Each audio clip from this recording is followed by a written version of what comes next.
Morning all of you. इसके पहले के वीडियो में मैंने आपको आय का चक्रीय प्रवाह जो है उसके बारे में आपको बताया है। देखिए, आय का जो चक्रीय प्रवाह है उसके दो प्रकार का वर्णन किया है पुस्तकों में।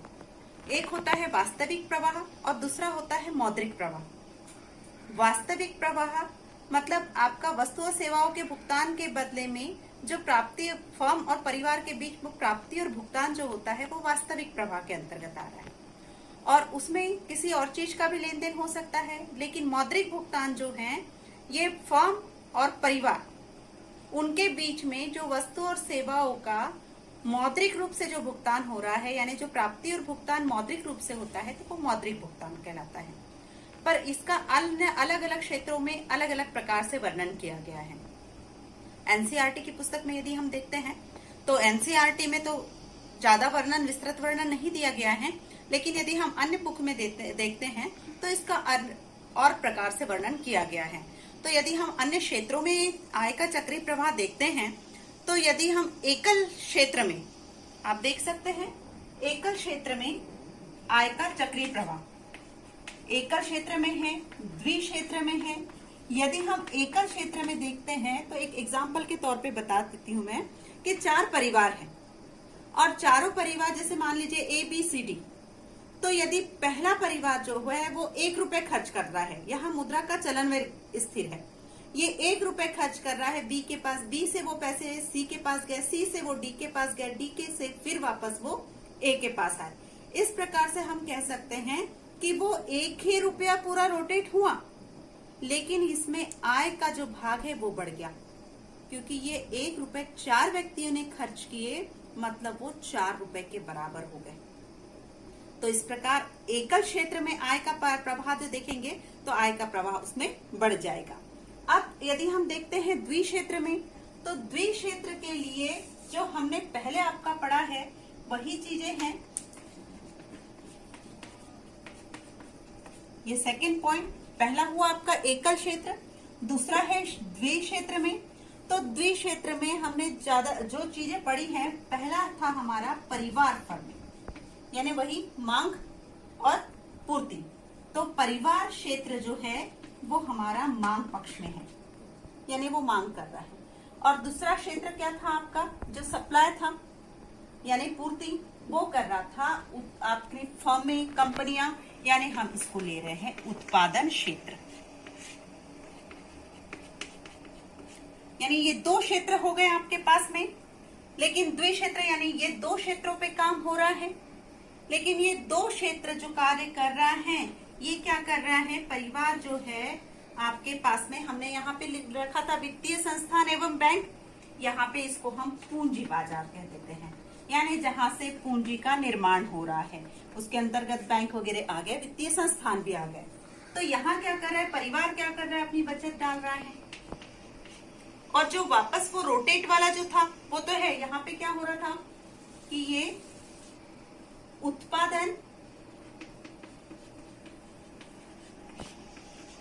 के साधनों को आय प्रदान कर रहा है। कौन प्रदान कर रहा है, उत्पादन क्षेत्र। और ये क्या कर रहा है, उपभोग व्यय। परिवार क्या कर रहा है, वस्तु खरीद रहा है। अब देखिए, हमने उसको 2 तरीके से नहीं लिखा, वस्तु सेवाएं नहीं लिखा, हमने सीधा डाला ये उपभोग व्यय। ये कर रहा है उपभोग व्यय, तो ये पैसे इसके पास गए। और जो कार्य ले रहा है, यानी उत्पादन के स्वामियों के माध्यम से जो कार्य ले रहा है, उसके बदले में उनके साधनों को वो आय दे रहा है, परिवार क्षेत्र के पास जा रहा है। लेकिन इस बीच में ये 2 क्षेत्र जो है पूंजी बाजार पे जो कार्य कर रहे हैं, तो यहाँ पे बचत जा रही है पूंजी बाजार में, और यहाँ पर क्या हो रहा है, एक तरफ बचत है तो दूसरी तरफ विनियोग है। यानी यदि उत्पादन क्षेत्र क्या कर रहा है, ये आपका विनियोग, ये यहां पर विनियोग हो रहा है। पूंजी बाजार फैक्ट्रियों में या उत्पादन क्षेत्र में विनियोग प्रदान कर रहा है, और विनियोग के बदले में उसके पास में बचत आ रही है। तो इस प्रकार से ये क्या हो गया, द्विक्षेत्र का हो गया। यानी आय का चक्रीय प्रवाह द्विक्षेत्र में इस तरह से बनेगा। ये चीजें आपकी सेम है, ये चीजें आपकी सेम है, ये सारी चीजें वही है जो आपने उसमें पढ़ा। यहाँ पे हमने दो पोर्शन और बनाए थे, वो उसको हमने एक कर लिया, यानी उपभोग में शामिल कर दिया। उपभोग यानी वस्तु और सेवाओं के बदले में, और उसके बदले में आय कहाँ से आ रही है? उत्पादन क्षेत्र इनको दे रहा है। किस पर्पस पे दे रहा है? उनके साधनों के प्रयोग के पर्पस पे दे रहा है। तो ये हो गया आपका द्विक्षेत्र। अब जब चक्रीय प्रवाह यदि देखते हैं तो चक्रीय प्रवाह आता है हमारा इसके अंतर्गत खुली अर्थव्यवस्था के अंतर्गत। थर्ड पॉइंट देखते हैं हम, थर्ड खुली अर्थव्यवस्था ना देख के पहले हम बंद अर्थव्यवस्था देखते हैं। यदि अर्थव्यवस्था बंद है तो बंद अर्थव्यवस्था में चक्रीय प्रवाह किस प्रकार होगा, यानी आय का चक्रीय प्रवाह किस प्रकार होगा। बंद अर्थव्यवस्था का तात्पर्य देखिए, बंद अर्थव्यवस्था मतलब जो भी देश में सेवा उत्पादन हो रहा है वो हमारे ही देश में रहेगा। हम जो कार्य कर रहे हैं, हमारे देश की जो इनकम हो रही है, जो उत्पादन हो रहा है वो इसी देश में रहेगा। तो वह है आपकी बंद अर्थव्यवस्था, यानी आपका क्षेत्र निश्चित है, उस क्षेत्र से बाहर आप कार्य नहीं करोगे। तो बंद अर्थव्यवस्था में एक चीज और आ गई, और वह है आपकी सरकार, क्योंकि यहां पर आ गया आपका सरकार।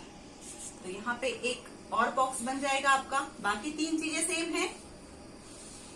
देखिए ये है आपकी सरकार। अब सरकार क्या कर रही है, आप देख सकते हो सरकार क्या कर रही है। सरकार जो करती है, यहाँ पे उत्पादन के साधन आय आ गया, और साथ ही साथ उपभोग व्यय हम यहाँ नीचे ले लेते हैं। अब इसको जो हमने ऊपर दिया था वही चीज है। रोटेशन देखिए, इधर से आपका साधन आय प्राप्त हो रही है, किस पर्पस पे? आपको उनके पास पूंजी कहाँ से आ गई? उपभोग व्यय के इसमें। और ऊपर जो बीच का हिस्सा और आ गया आपके पास में सरकार।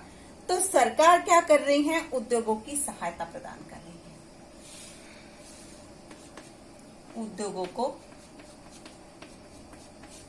सहायता। सिर्फ उद्योगों के लिए सहायता नहीं प्रदान करेगी, उद्योगों को तो सहायता दे रही है। परिवार क्षेत्र के लिए सरकार क्या कर रही है? परिवार क्षेत्र के लिए गवर्नमेंट जो है उनको उनके ऊपर व्यय कर रही है। वो भी किस प्रकार की? उनको सेवा दे रही है और उन पर सेवाओं पर व्यय कर रही है, सेवाओं पर व्यय। ये कौन कर रहा है? सरकार।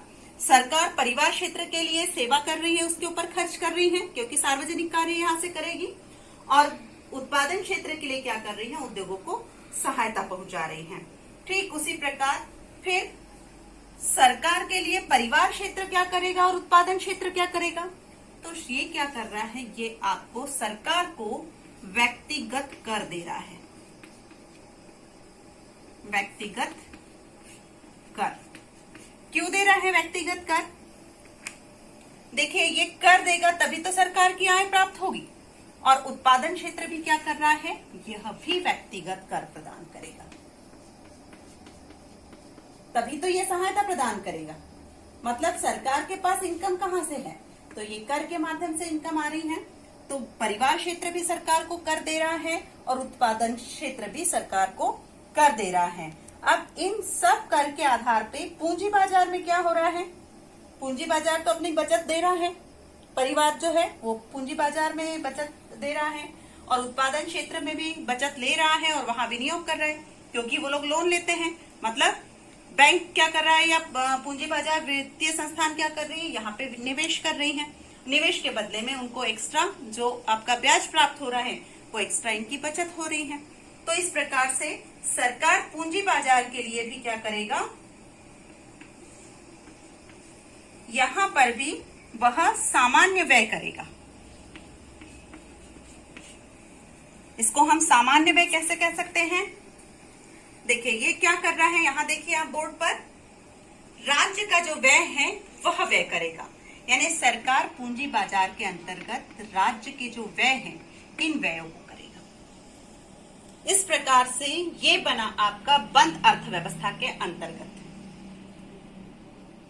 फिर से ध्यान दीजिएगा, ये वाला क्षेत्र जो बना है आपका, यहाँ पे सरकार एक आ गई है, ये सेवाओं पर व्यय कर रही है परिवार के लिए, और ये उद्योगों को सहायता दे रहे हैं। तो ये आप बन गया आपका बंद अर्थव्यवस्था के अंतर्गत चक्रीय प्रवाह आय का।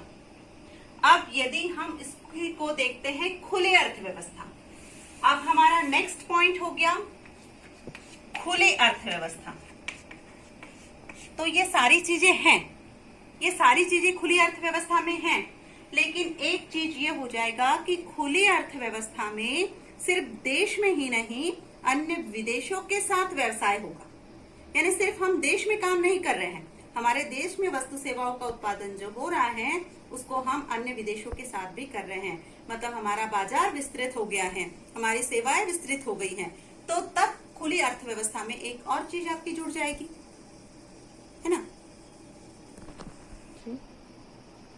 अब देख सकते हैं खुली अर्थव्यवस्था में एक चीज और आ गई आपके पास में, और वो है वर्ल्ड यानी शेष संसार।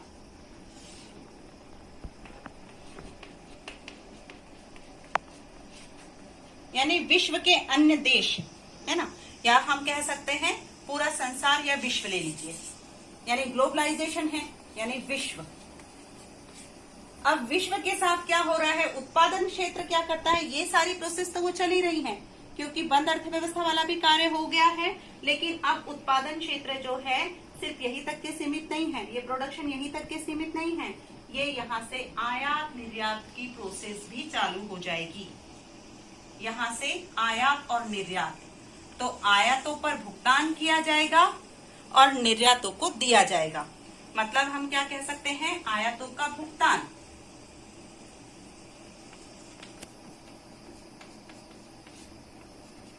कौन करेगा, उत्पादन क्षेत्र करेगा, और निर्यातों के लिए, और यहाँ पे निर्यात से आय,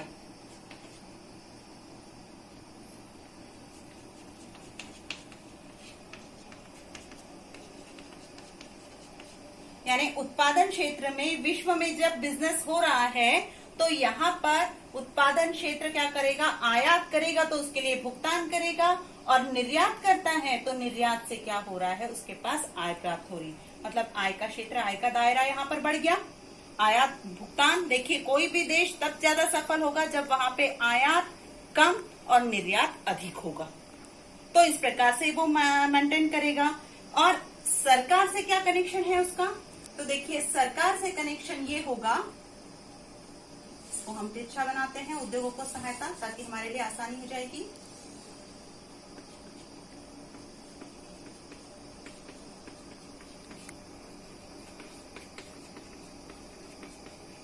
यहाँ देखिए सरकार क्या कर रही है, विदेशों के साथ व्यवसाय कर रही है, तो विदेशों में विश्व से वो ऋण ले रही हैं और विदेशों को दिया गया विदेशों को ऋण भी दे रही हैं।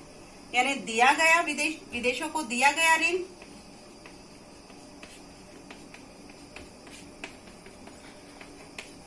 और उसी के बदले में ली गई सहायता, यानी लिया गया ऋण। यानी यहाँ पर भी क्या हो रहा है, सरकार के स्रोत भी है, आय के स्रोत जो है यहाँ पर बढ़ गए हैं। दिया गया, विश्व को ऋण दे भी रही हैं और साथ में ऋण ले भी रही हैं। तो ये ग्लोबलाइजेशन हो गया, यानी ये हो गई आपकी खुली अर्थव्यवस्था।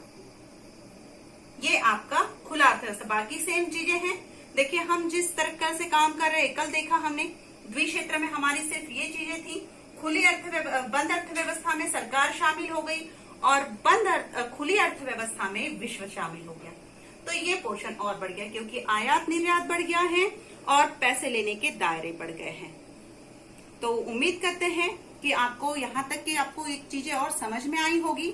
और दो चीजें और है, मुद्रा प्रसार में आय का चक्रीय प्रवाह और आपका मुद्रा संकुचन में आय का चक्रीय प्रवाह। देखिए यदि हम मुद्रा प्रसार की बात करते हैं तब ये सारे फील्ड थोड़े से चेंज हो जाएंगे, क्योंकि देखिए मुद्रा प्रसार एक ऐसी स्थिति है जिसमें व्यक्तियों के पास पैसे अधिक हो गए, यानी मुद्रा भी अधिक है और महंगाई भी अधिक है, फिर भी उसको खर्च करने की प्रवृत्ति भी है। क्योंकि जब आपके पास में पैसे हैं तो आप खर्च करने की क्षमता रखते हैं, यानी महंगाई बढ़ने के बावजूद भी व्यक्ति के पास पैसा है, वो खर्च करने की क्षमता रखता है। तो इस प्रकार अधिक इसमें भी आय का चक्रीय प्रवाह चलते रहेगा। लेकिन जब मुद्रा संकुचन की बात करते हैं तो मुद्रा संकुचन एक ऐसी स्थिति है जब लोगों के पास पैसे की कमी है। जब लोगों के पास पैसे की कमी होगी तो लोग ज्यादा खर्च नहीं करेंगे, क्योंकि उनकी जरूरतों के हिसाब से ही खर्च करेंगे, और ऐसी कंडीशन में मांग नहीं होगी तो उत्पादन भी कम हो जाएगा। तो इस प्रकार से वहां पर सारी चीजें संकुचित हो जाएगी। तो आय का चक्रीय प्रवाह जो है, जिन जिन टिप्पणियों पर, जिन जिन बिंदुओं पर मैंने आपको बताया है, इतना ही आपके सिलेबस में दिया हुआ है। उम्मीद करती हूँ आपको ये सारी चीजें समझ में आई होगी। धन्यवाद।